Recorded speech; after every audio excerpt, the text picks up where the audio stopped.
So, once upon a time, a man with a regular life and normal life, with the same routines every day, day after day, with the same thoughts, with the same talks, with the same tasks to do. Everything normal, everything programmed. But one day something happened. And something very bad happened. And the man became sad. The man became hungry. The man became worried. But in the midst of these strong emotions, he had an idea. He had an insight. Yes! And after the idea, he made a decision. And after the decision, he made a plan. And after he made a plan, he took action and take his way toward his goal. With perseverance, with resilience, with focus. And finally, yes! The dream became true, real. Ladies and gentlemen, not everyone is able to do that. Most of us, or all of us, are skilled in being worried, skilled in being sad, skilled in being angry. A few of us are able to reach the goals. But now, today, we have this man here today. So, a huge applause for Mr. Alexander Hristov! Okay, thank you, Jorge, for this very idealized presentation of how the thing went from point A to point B, as if there was some kind of grand design and a plan executed flawlessly. That's very far away from the truth, actually. But okay, and by the way, my life wasn't that boring before I started Agora, you know, like every single time doing the same routine. I had a life actually on my own. I did stuff. Memories. Yeah, I used to sleep even. Thank you everyone for being here. Thank you so much. I know that for some of you it was quite a big investment. Thank you, Fred. Thank you, Coca. Thank you, Max. Thank you, Ravi. Thank you, Helen. A lot of people were left on the way for reasons that were totally beyond our control. I know at least 5 people from Ghana had their visas rejected, 7 people from Nepal, a lot of people from different countries. Oh, unfortunately, we can only go so far, even though we provided letters of support. And sometimes we even called the embassies, but there was nothing we can do. Unfortunately, we live in those times in which things have become quite restricted.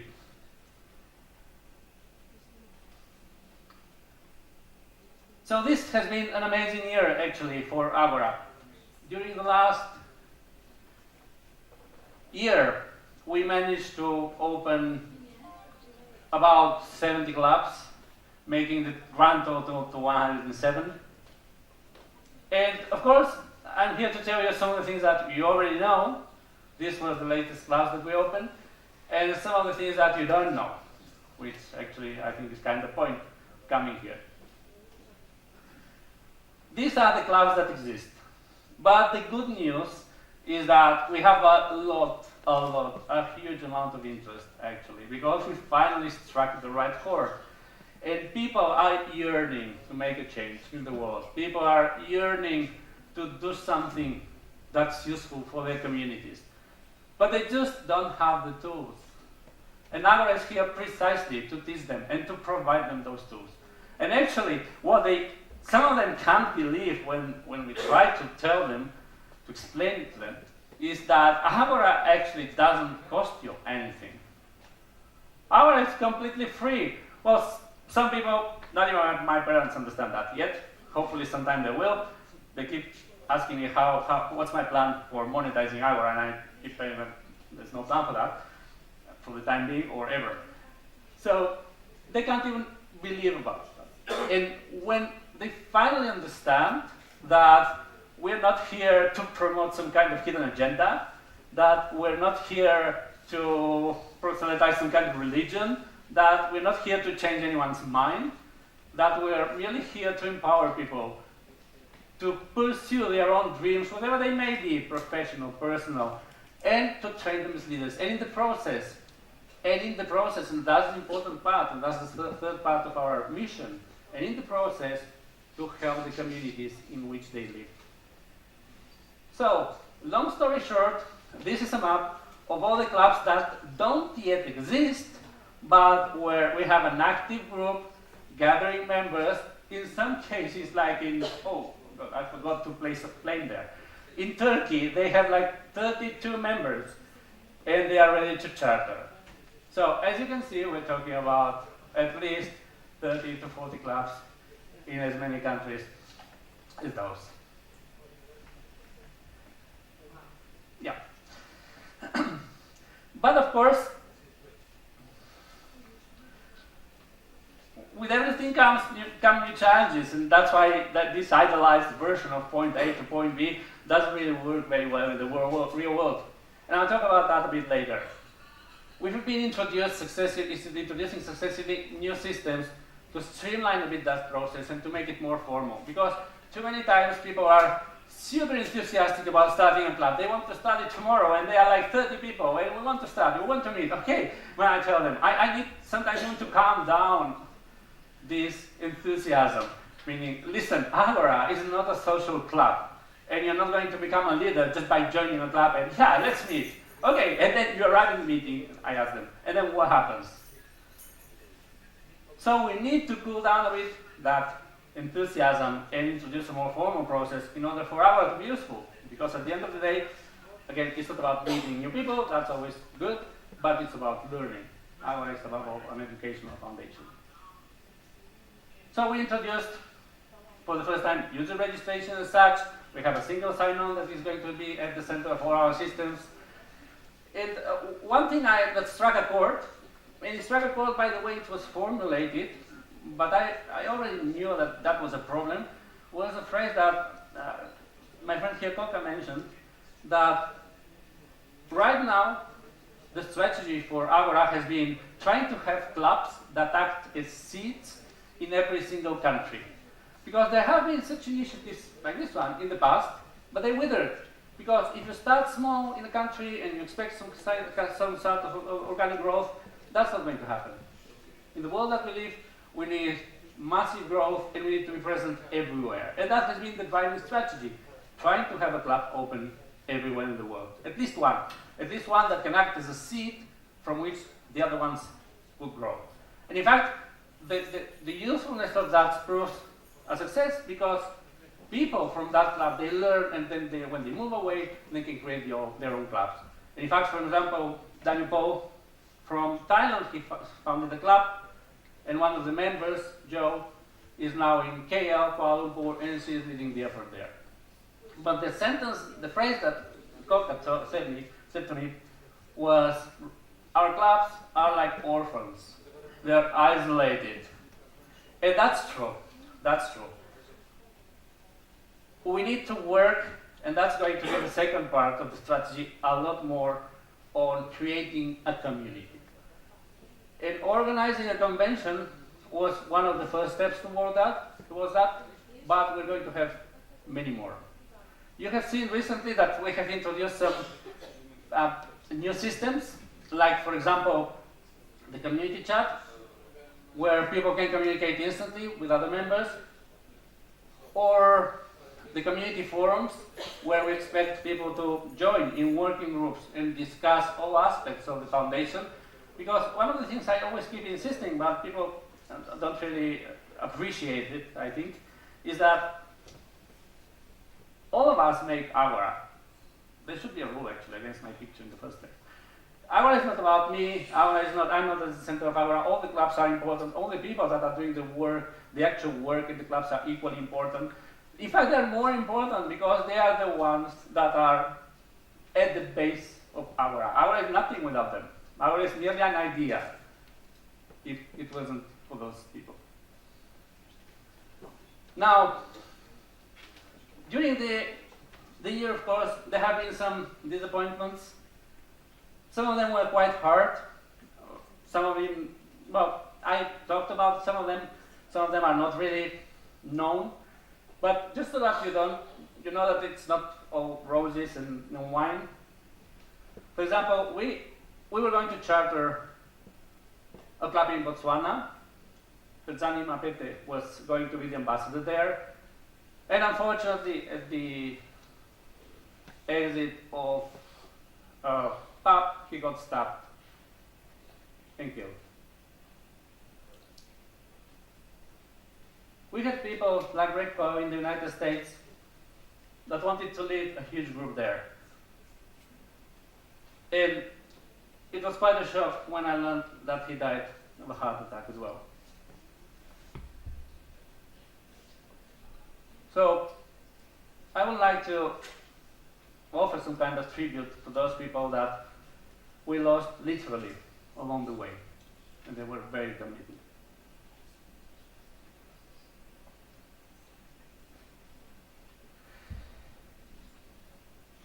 Now, things that we are going to start deploying now. Finally, we're going to have our online lab management platform from which you can access all the educational materials. You can have the educational itinerary planned. You can access all the other subsystems and many more ideas which we want to implement. Like, for example, uploading your speeches, getting feedback worldwide, participating in contests, finding a mentor.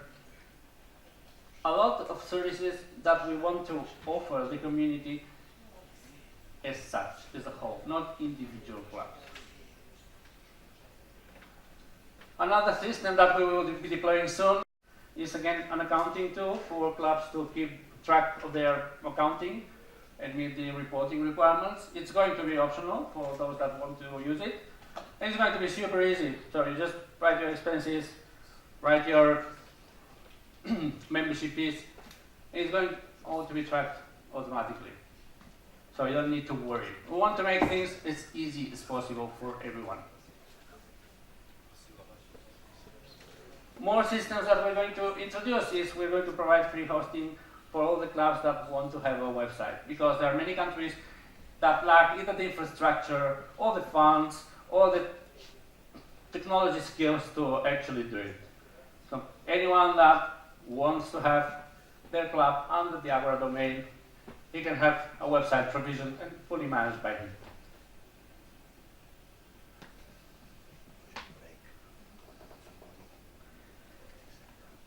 There are some things that we're also going to do to strengthen a bit our brand identity as such, and the feeling that we all belong to a community.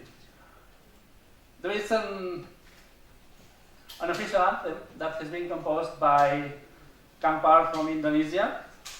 It's quite interesting actually, and we're going to have it in different variants. A big part of the effort is also developing the educational program. And some of you are asking persistently, completely right, what's going on with the advanced paths. And I must tell you honestly that 2 of them are developed, but we still haven't deployed them. Why? Because right now we have a problem. The materials are open for everyone, members and not members. And that is a problem because I am in fact aware that there are at least 10 clubs that are operating without registering.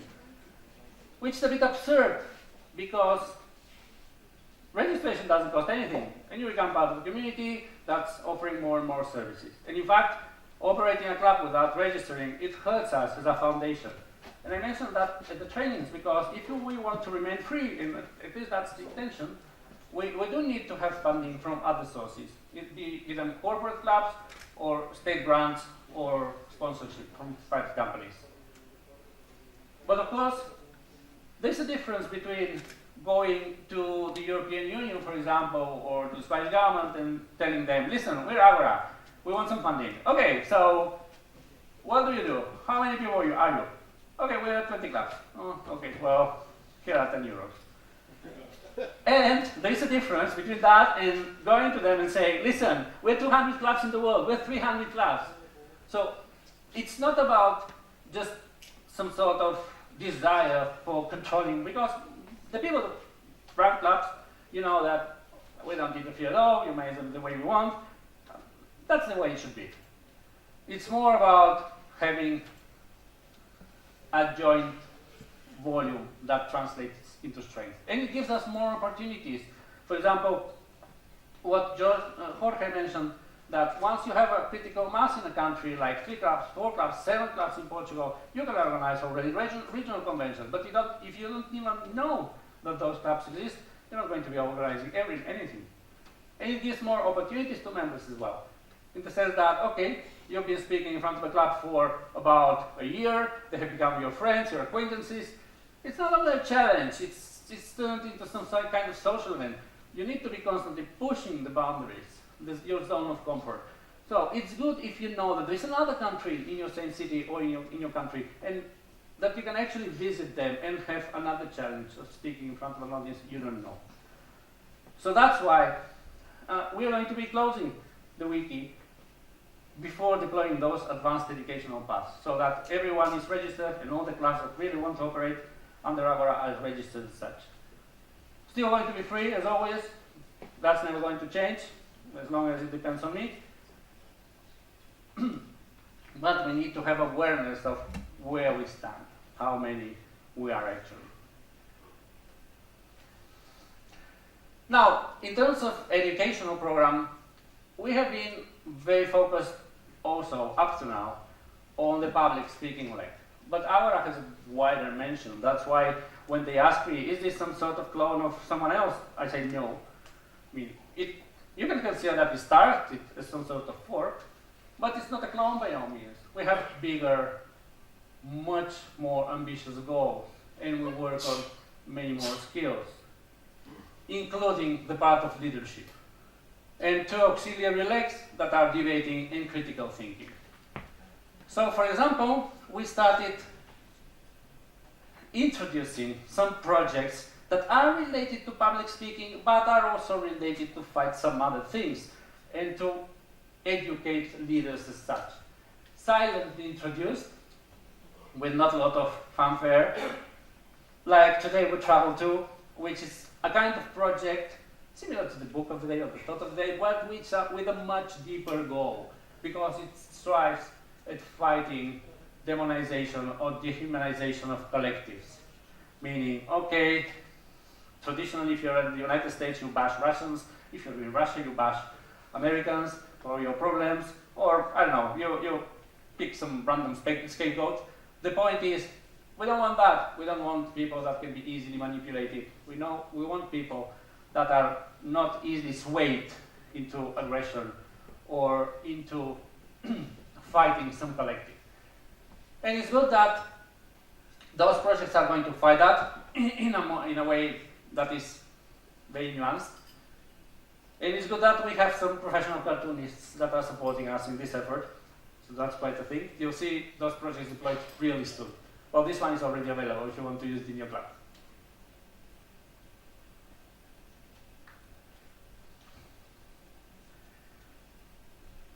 And we will keep adding meeting sections. And I always keep insisting, because people usually ask, especially from the new clubs, and especially for clubs that are embedded in other organizations, which, by the way, is quite a new development.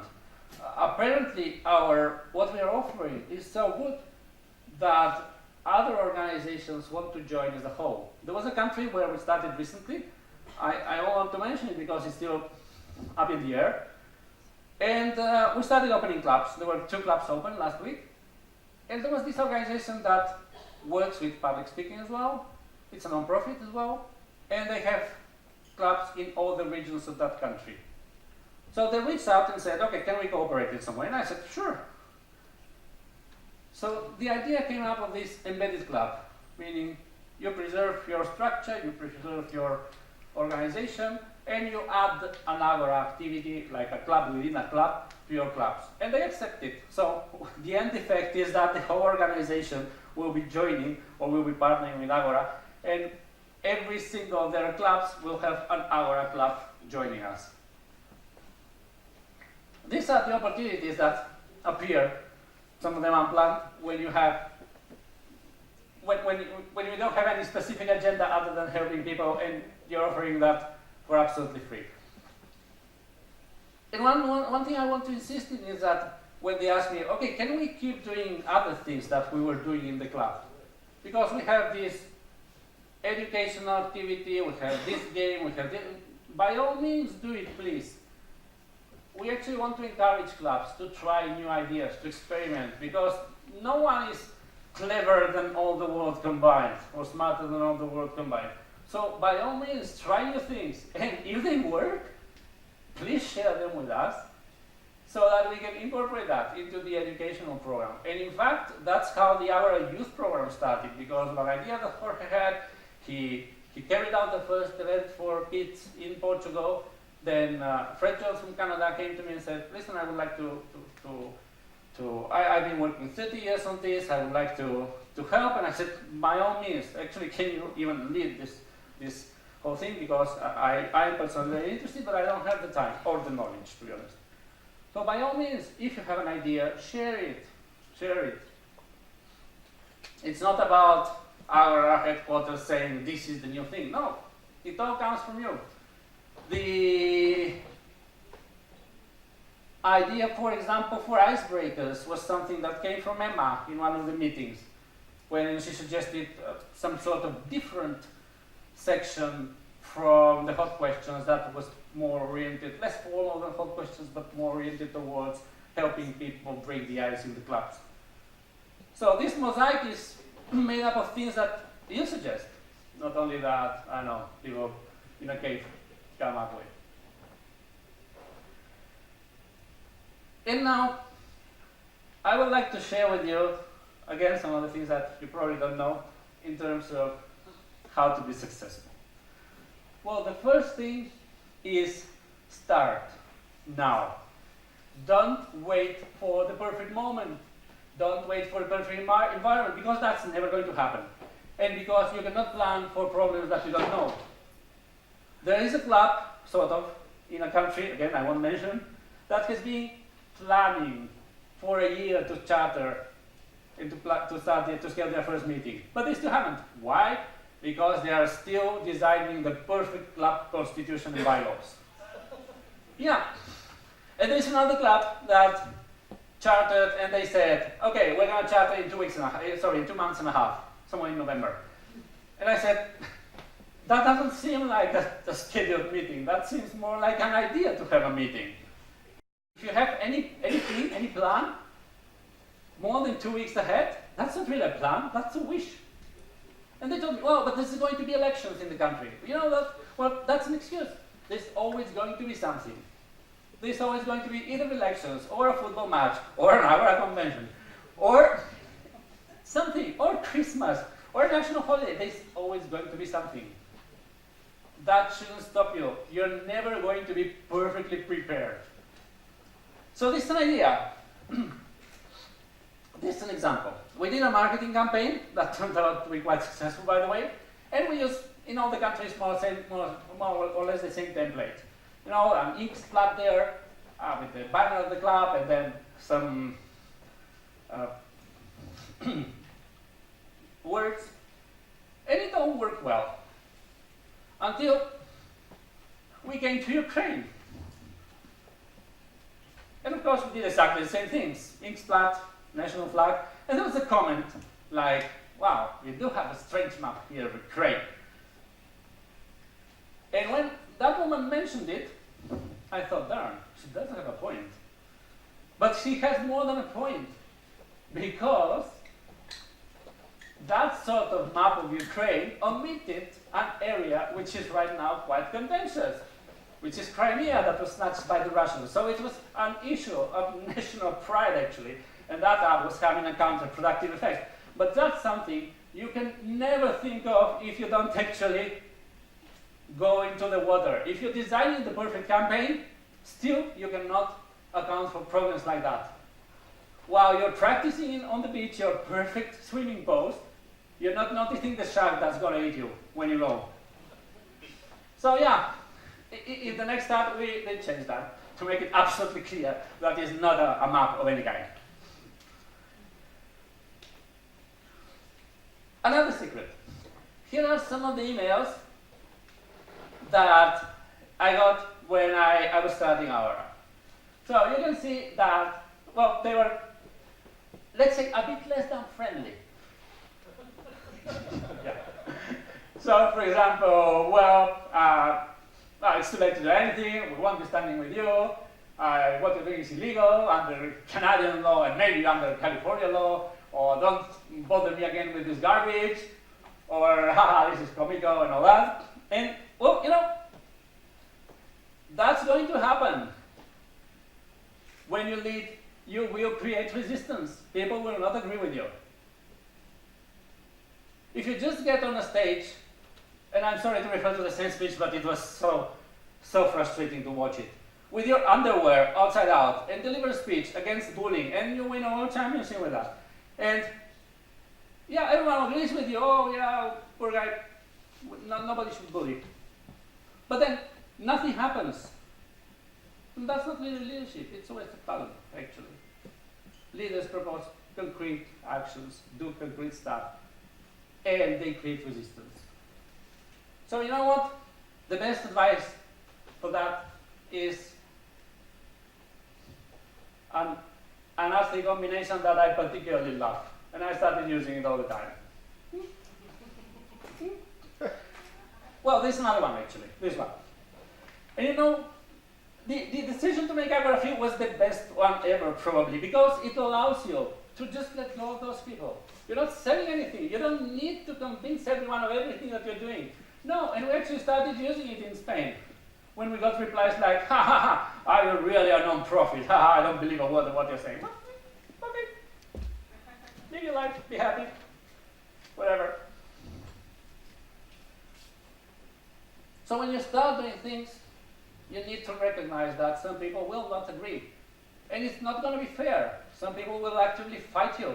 And they will not fight you honestly and straightforwardly. In fact, one of our first ambassadors in a different country was actually sabotaging the organization there. And I only found out like many months later. So it's not going to be perfect. It's not going to be fair. But at the end of the day, you need to do it. So what's the recipe for success in Agora and I think everywhere? Start now. Start now. Don't delay. Don't find excuses for not moving forward. Starting, the first step is 50% of the whole thing. Now work hard. Of course, that's no surprise. We've recently seen the growth of the Agora speakers grow from 1,900 to about 3,600 members. Yeah, a lot of emailing had to be done back and forth in order for that to happen. That didn't happen magically. Make mistakes. You will make mistakes. And the sooner you make them, the better. Because you're going to make those mistakes based on real world problems. You won't be spending your time, wasting your time actually, on solving problems that are in your head. Election day, perfect club bylaws. People don't care about that. Start now. Get hit by the bus on the Shire. Learn that there is a bus in the Shire that you should have known. And then iterate quickly, and ignore all criticism. So now it's really your turn. It's really your turn. The world is yearning for people that are natural. The world is yearning for people that want to make a change. There is a huge amount of desire to do something real. And we are here to provide the tool for that. That's our task. And I really, really hope that you will become the leaders of that kind of world that we want to achieve. So it's your turn to speak, to lead, and to make history.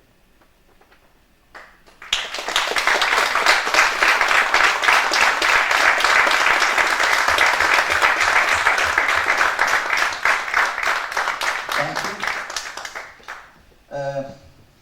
I want to propose a small session of questions and sure. answers if you want to question something about the organization, about the I was hoping to run over time, but no. something specific you have an idea to.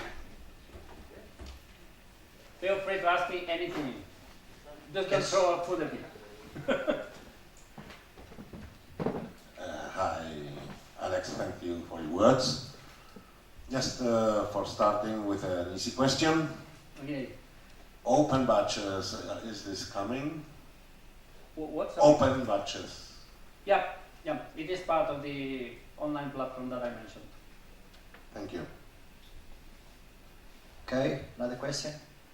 But by the way, just a small comment regarding what Jorge said again at the beginning, that I had a plan, a vision, and I started executing. Nothing could be further from the truth. We just launched Agora just like that. Like, we need to do something. Okay, let's do it. In fact, Michał Papas and Papis and Wanda Lupaczynska, who are from Poland, they're not here today, unfortunately. They started the second lab, and for about a month or 2 months, they were doing just the first project because there was no manual for anything else. The projects didn't exist. Like, he was pressing like every week, hey, what's happening with the projects? So yeah, you're never perfectly ready for anything. Sorry. Okay, another question? Fred? Max? Elaine? Ah, okay. Remember your name? George. This is George. Hello, my name is George. Hi, George. I'm not from, I don't know anyone from here. Oh, now you do? Yes. At least me? So, Okay. I work in a rent-a-car and I do small shows for my customers. And yesterday they told me that I was the best rented he met in all the world. You know, and I told him, yes, it's true. You're not the first person to tell me. You know? And so I fall here like a parachute. I would like to do my small show in a big show for more persons. And for what I saw now that it's speaking and leading, do you intend to go to the schools, okay, to form students, you know? Because one of the things that I know from my experience, while I study, I know what I know now and have some to tell me the way, I could be faster to my dreams, you know?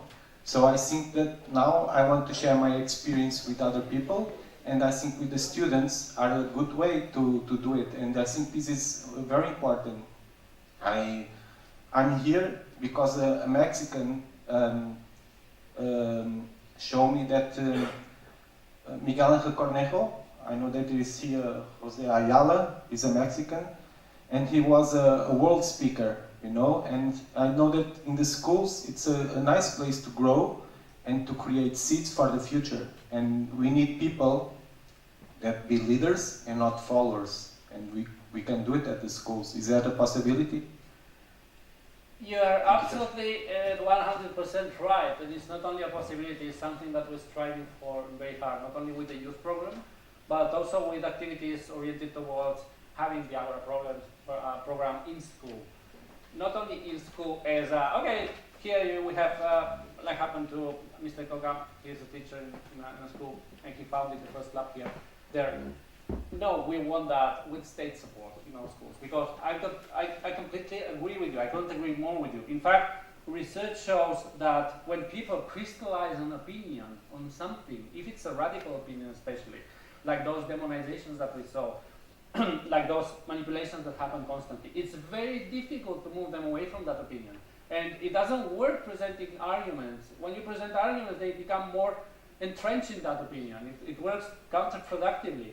So unfortunately, and for people that I've been long interested in how sects work and the deprogramming efforts that people do in sects, it's very complicated to pull someone away from a sect. It requires isolation, it requires a lot of work, emotional support. So when someone has a strong opinion on something, if that opinion is very aggressive against a particular collective, that is very difficult to remove.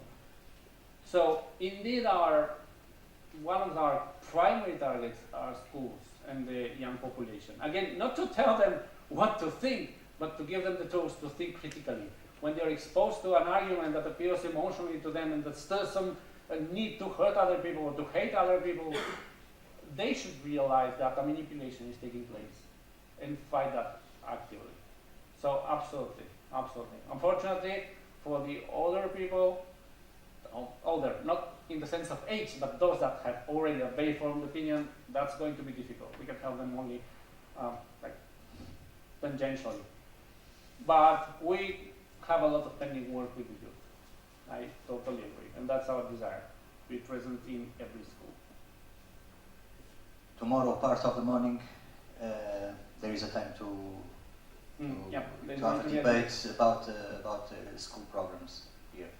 With here, we are discussing this. Okay, many questions? Okay, Batarai, Rafi from Nepal. Yeah, good morning. I don't know. I don't know if I'm still too early to ask the question, but then I guess somewhere at some point in time it had to begin. Now, we have seen more than 100 clubs, and I guess we have broken that initial milestone, and clubs are going to escalate to a number, maybe 200, 500,000 couple of years now.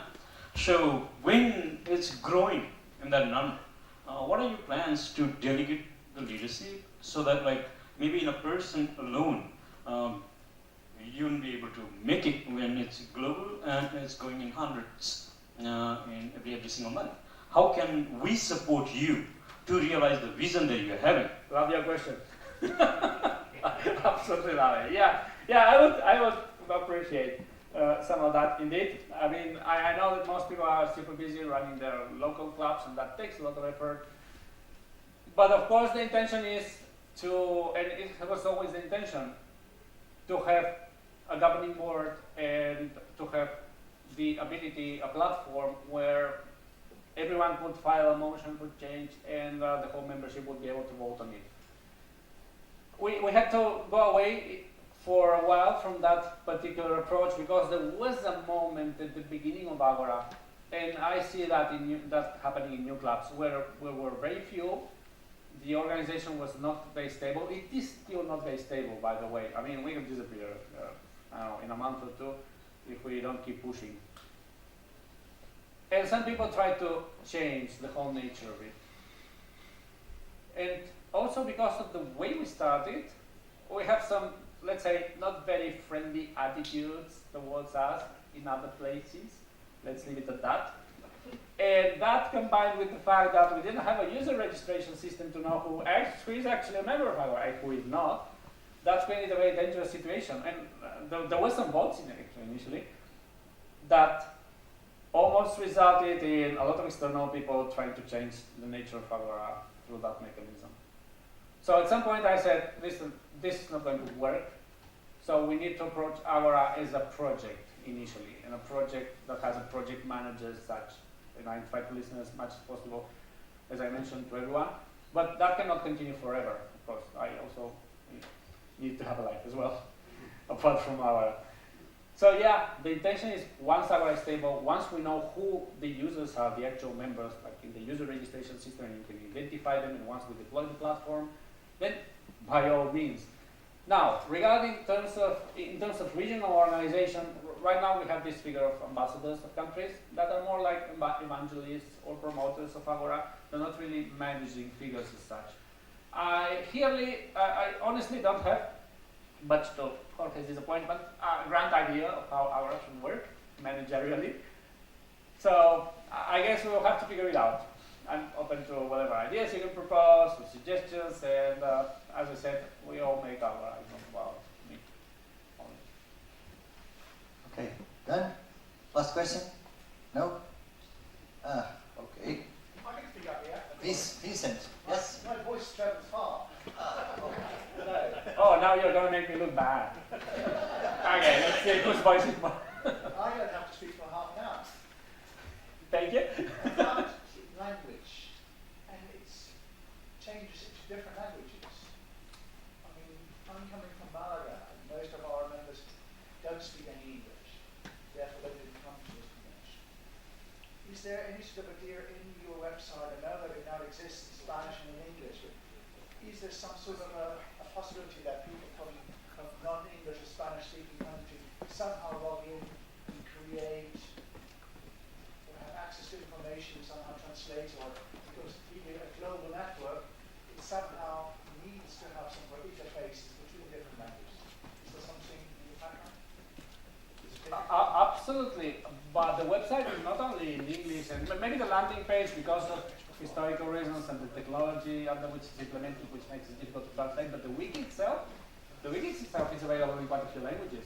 The Agora guide, for example, was available in 8 languages, including Arabic, Chinese, Russian, Ukrainian, Portuguese. The wiki itself is being translated. The problem is that it's a catch-22 situation in which, for example, there was a person that approached me from Germany. She wants to convert her existing club into ours, to our organization. So I won't mention her name to avoid her problems. And she asked me about German version of the wiki, and I told her, listen, we don't have a problem translating them, but we don't have demand for German. And I understand that until we have the German language, we won't have that demand either. So it was like a vicious circle. We don't have German because we don't have clubs in Germany, and we don't have clubs in Germany because we don't have materials in German. So she offered to volunteer to contribute, translating the materials in German. And she was doing that. And we have Andre from Brazil. He's helping us with the translation from English to Brazilian Portuguese. So by all means, yep, anyone can translate the materials. We just need some stylistic consistency. But by all means, for sure. In fact, especially with Andrea and Monica, I told her, listen, I don't want you burning out, because the amount of material doesn't seem like that, but the amount of material that's on the wiki is quite large already. So yeah, so I don't want you burning out. Let's do it in another way. We can try to spend our limited funds on finding translators, and you just supervise the translation to make sure that it's fine and that it matches the let's say, the language that we use, because you know what all this is about. So that's the approach we're taking, for example, for German and Brazilian Portuguese. But anyone that wants to suggest something else, as I say. My question went a bit more, not just the wiki, not just the written, talking about communication. Often we'll have peer reviews of speeches. So somehow the possibility to maybe translate these things into different languages. Yeah. Because we're talking about, I think there's more Sure. body language. And in fact, up to now, as you probably know, only the Agora Speakers International Group existed on an international level. But recently, with the campaign in Latin America that brought about, 15 countries that are creating clubs, we had to create with pleasure, the Agora Speakers International Español group for members worldwide that speak Spanish. And we definitely want to replicate that pattern for French speakers worldwide, Portuguese speakers worldwide.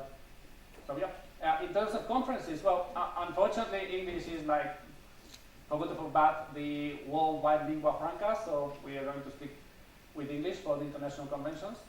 But as we gather more strength and more local presence, and that's why I want to go back to insisting in club registration, we will have regional conventions, of course. And in those regional conventions, in Portugal or in Nepal or in Indonesia, by all means, you can have contests or events in other languages other than English. So yeah, definitely. Let's move on. Emma. Yeah. You could come with an interpreter as well. If you organise an event, you could bring an interpreter if you organise that. I would love to do that if we have volunteers. Because funds No, we don't have. I don't mean you. I mean the person who wants to have it in their language could propose to bring an interpreter from their country, so that. Yeah, for example. Yeah, sure. Yeah. And I just wanted to say as well, I've been looking down at the brochure where it says friendly people making a dream happen. And one of the main feedbacks that we get in Punch English is always that people feel very comfortable in the sessions. And that helps them to develop their own style. And I just wanted to sort of emphasise that, because I think that's really, really important in the clubs. Yeah. I'm talking about going into schools as well, that young people feel that they can develop their own style of leadership and of communication. I think that's a key. Exactly, and that's super important, because at the end of the day you can learn all the, let's say, gimmicks about public speaking, all the metaphor, linguistic resources, vocal variety, props, whatever you want, but the core thing that reaches people is usually how natural you are and how you feel about your idea. So being yourself, developing, as you mentioned, your own style, that's absolutely fundamental. And that's why it's so important to make to have clubs contact each other and work as a community, because that kind of feedback is very important. Some clubs may misunderstand evaluation as some sort of scoring, as no, you shouldn't be speaking like that, you shouldn't be working like that, this is the style that you should have. There's no fixed style in public speaking. Everyone has their own. And in fact, there was quite an interesting research about charisma, in which people were played recordings of speakers in a language they didn't understand. And they had to rank them by how charismatic they thought the person was. And the ones that obviously got the most, or maybe not obviously, that got the highest ranking, were those that were speaking passionately about their subject. That were their own style, regardless of any gimmicks, because there was quite a wide range of speech recordings offered. And that shows, that permeates in your speech. You can't help it. But yeah, totally agree. Okay. Thank you, Alexander. Okay, Right applause to Alexander.